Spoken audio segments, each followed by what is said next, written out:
каникулы подростку, который интересуется сферой медиа так, чтобы они запомнились на 100%.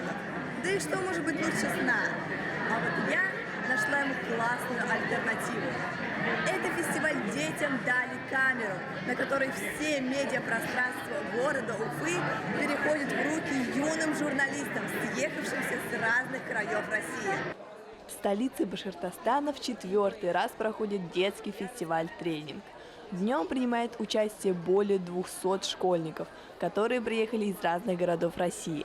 Фестиваль проходит по направлениям телевидения, радио и интернет-журналистика. Так многие ребята, проявив себя на сложном кастинге, будут представлять российские региональные детские и юношеские СМИ, видеостудии, журналистские объединения, школы телевидения и продюсерские центры. Лиза, вот сейчас ты участвовала в кастинге. На какую роль? Я участвовала на роль Вести, на журналиста и телеведущего, а также на БСТ. Ты уже видела программу фестиваля. Чего больше всего ты ожидаешь от него?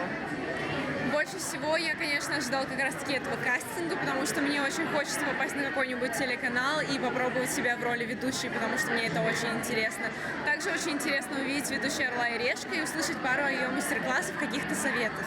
Фестиваль «Детям дали камеру» идет 3 дня, на протяжении которых ребята обучаются на мастер-классах, которые, кстати, ведут тоже дети. Но все же самое интересное – это участие в реальных съемках. Тут себя можно попробовать от ведущего до администратора и даже познакомиться с коптерной съемкой, научиться создавать и продвигать свой личный блог, снять музыкальный клип и подискутировать на ток-шоу. Но как не заблудиться во всем этом разнообразии? Ответ очевиден. Нам помогут волонтеры. Катя, что входит в твои обязанности волонтера? Я должна помогать детям, я должна следить за ними, помогать проходить кастинги. В прошлом году ты была участником, а в этом волонтером. Расскажи, кем лучше быть? Мне кажется, что намного круче быть участником, потому что ты проходишь разные кастинги, ты чему-то учишься, смотришь разные мастер-классы и участвуешь в какой-то движухе. На всероссийском медиафестивале «Тренинги детям дали камеру 4» приехала супер топовая ведущая самой рейтинговой программы в России «Орел и Решка» Ольга Антипова. Она, как никто другой, знает, как попасть в мега крутой телепроект.